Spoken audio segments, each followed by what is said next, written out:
Hello दोस्तों, जैसा कि पिछली वीडियो में गोहान, टीएन, वेजिटा और बाकी सभी भी अपनी अपनी लोकेशन पर निकल पड़ते हैं। वेजिटा सीधा प्लेनेट सडाला पर लैंड होता है, जहां पर उसे इस यूनिवर्स के सेन फाइट के लिए चैलेंज करते हैं। इधर प्लेनेट वाम्पा से बुल्मा भी ब्रोली को लेकर निकल चुकी थी। गोटेन और ट्रंक्स भी बीरस प्लेनेट पर पहुंचते हैं, जहां पर बीरस सामा उनको देखकर काफी नाराज होते हैं। गोटेन बीरस के ऐसे बिहेवियर को देखकर गुस्से में हो जाता है। और हाँ दोस्तों, अगर आप लोगों ने इस मांगा की हमारी पहले की वीडियो को नहीं देखा तो वह हमारी पहले की वीडियो डिस्क्रिप्शन बॉक्स में जाके देख सकते हैं। आप मुझे इंस्टा और ट्विटर पर फॉलो करना ना भूलें, उसका लिंक भी डिस्क्रिप्शन बॉक्स में मिल जाएगा। तो अब स्टार्ट करते हैं अपनी इस वीडियो को। गोटेन के मुंह से गुस्से भरी बात को सुनकर बीरासामा गुस्से में कहते हैं, दूसरे टोन में, मोर्टल, इस वॉर में तुम्हारे फादर हमारी चिंताओं में सबसे कम है। वैसे भी वे होटहेड जैसा है। गोकू कभी ना कभी मारा जाता है, इस पल या दूसरे पल। बीरस के मुंह से ऐसी बातों को सुनते ही गोटेन बिना कुछ सोचे समझे बीरस पर अटैक करने के लिए आने लगता है। उसकी आंखों से इमोशनली आंसू निकल रहे होते हैं। उसे बीरस की कई बात पर गुस्सा आ रहा है कि इन्होंने ऐसा कैसे कह दिया। गोटेन को आता देख बीरस सामा थोड़ा हैरान हो जाते हैं। वे अपनी जगह से हटते नहीं है, वे बस गोटेन को आता हैरानी में देख रहे होते हैं। गोटेन बीरस सामा के पास पहुंचे इससे पहले ट्रंक्स गोटेन के सामने आता हुआ सीरियसली कहता है, तुम पागल हो गए हो गोटेन। इस वक्त गोटेन और ट्रंक्स दोनों ही SJ2 में इवोल्व थे। ट्रंक्स को अपने सामने देख गोटेन गुस्से में कहता है, हट जाओ ट्रंक्स।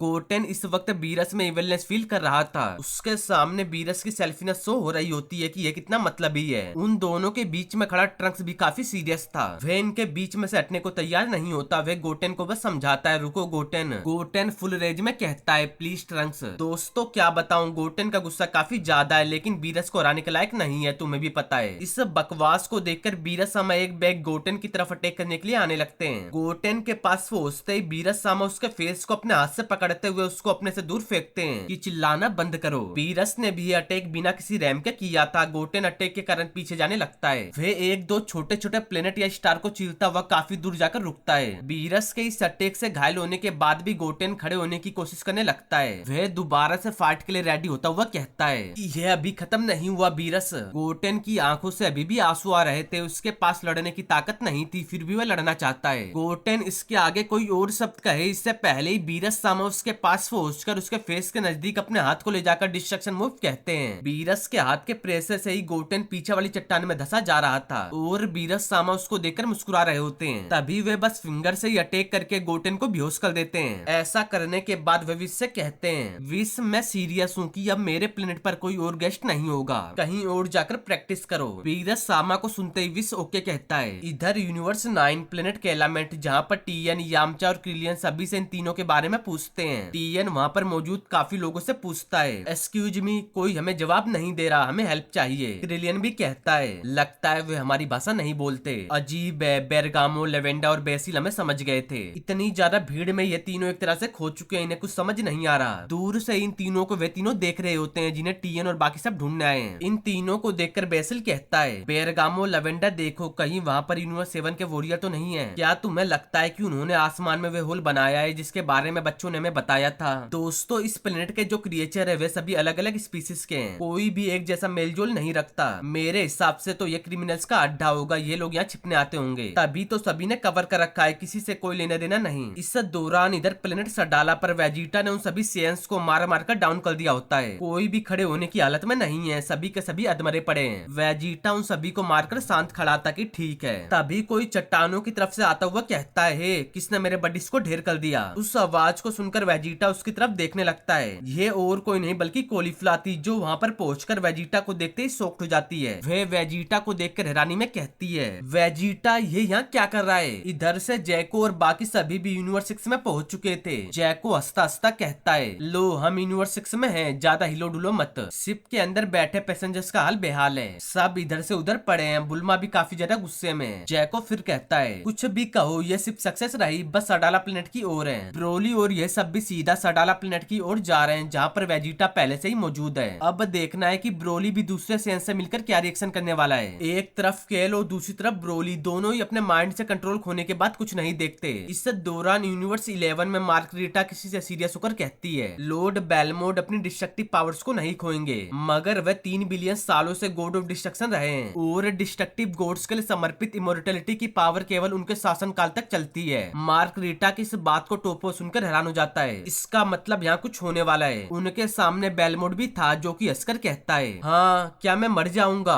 कौन जानता है। वैसे भी मैं पहले ही बहुत लंबे वक्त जी चुका हूँ, यहाँ तक कि अपनी स्पीसीज के लिए भी। मैंने तुम्हें काफी ज्यादा नहीं बताया, लेकिन तुम तीनों बहुत ग्रेट वॉरियर्स हो जिनकी मैं रिस्पेक्ट करता हूँ। टोपो के साथ वहाँ पर जीरेन और डिस्पो भी मौजूद थे, जो कि बेलमोट की बात ओनली शांति से सुन रहे होते हैं। लगता है टोपो गॉड ऑफ डिस्ट्रक्शन की गद्दी पर बैठने जा रहा है, इसलिए वह पूरे गॉड ऑफ डिस्ट्रक्शन के आउटफिट में है। बेलमोट को सुनकर टोपो कहता है ठीक है मैं तैयार हूँ। इस डिस्कशन के पूरा होते ही मार्गरीटा रिचुअल के लिए रेडी हो जाती है। वह वहाँ पर दो अजीब टाइप के क्रिएचर को समन करती है। उन दोनों क्रिएचर को देखकर जीरेन और बाकी सभी हैरान थे। ये दोनों क्या बताऊं कैसे लग रहे हैं, अभी मेरे पास कोई वर्ड नहीं है कि मैं इन्हें अच्छे से एक्सप्लेन कर सकूं। बस इतना कहूंगा बहुत ग्रेट, एकदम बुद्धा वाली फीलिंग। इन दोनों को जिस काम के लिए समन किया गया था, ये दोनों उसे बिना वक्त गवाए करना स्टार्ट कर देते हैं। एक के हाथ नीचे, एक के हाथ ऊपर। कुछ ही देर में बेलमोट की पूरी गॉड ऑफ डिस्ट्रक्शन की पावर टोपो में ट्रांसफर होना स्टार्ट हो जाती है। एक तरफ टोपो इस पावर को अपने अंदर धीरे धीरे बहता फील करके एक्साइटिंग महसूस कर रहा था, एक तरफ बेलमोट पावर के निकलने के कारण बहुत बुरे दर्द से जूझ रहा था। एक तरह से कहें तो ये रिचुअल टोपो के लिए सही है तो बेलमोट के लिए मौत की जंग। इस प्रोसेसिंग में मार्गरीटा, डिस्पो और जीरन की नजर प्लेनेट की ओर आ रहे किसी अननोन चीज पर पड़ती है, जिसे देखकर वे कंफ्यूज थे कि ये क्या हो सकता है। कुछ ही देर में वह चीज पूरी तेजी में प्लेनेट पर आकर गिरती है, बिल्कुल रिचुअल के कुछ ही दूरी पर। डिस्पो उस चीज को देखने के लिए जाता हुआ कहता है मैं जा रहा हूँ। जीरन कहता है ठीक है, अभी भी इस वक्त रिचुअल पूरा नहीं हुआ था, उसकी प्रोसेसिंग अभी भी चल रही है, इसलिए जीरन ने डिस्पो को भेजा है कि कोई यहाँ पर आकर कुछ गड़बड़ ना कर दे। डिस्पो वहाँ से निकलकर पूरी तेजी में उस अननोन चीज की तरफ भागकर जाने लगता है। कुछ ही देर में वह वहाँ पर पहुंचता है। उस चीज को देखते ही हैरान होता हुआ कहता है ये। डिस्पो काफी ज्यादा शॉक्ड है कि यह क्या कर रहा है। इधर रिचुअल के पूरा होने के बाद हम देखते हैं बेलमोट को, जिसका बस कंकाल बचा था। उसके अंदर का खून भी इस रिचुअल के कारण सूख चुका है, मतलब पूरा का पूरा स्किन से ढका कंकाल, पूरी बॉडी ब्लैक, ऐसा लग रहा है पूरा जल चुका है। और उसके सामने मौजूद टोपो अच्छा फील कर रहा है, क्योंकि अब उसके अंदर गॉड ऑफ डिस्ट्रक्शन की पावर बह रही है। वह उसको फील करके काफी ज्यादा एक्साइटिंग है। फेस के रिएक्शन को देखकर समझ गए होगे। तभी मार्गरीटा टोपो से कहती है तुम्हें कैसा लग रहा है। मार्गरीटा को सुनकर टोपो कहता है बहुत अच्छा। इतना कहते ही उसकी नजर बेलमोट पर पड़ती है। उसे देखते ही टोपो बहुत ज्यादा शॉक्ड हो जाता है कि लॉर्ड बेलमोट। बेलमोट की बॉडी जमीन पर गिर जाती है घुटने के बल। टोपो इमोशनली चिल्लाकर कहता है लॉर्ड बेलमोट।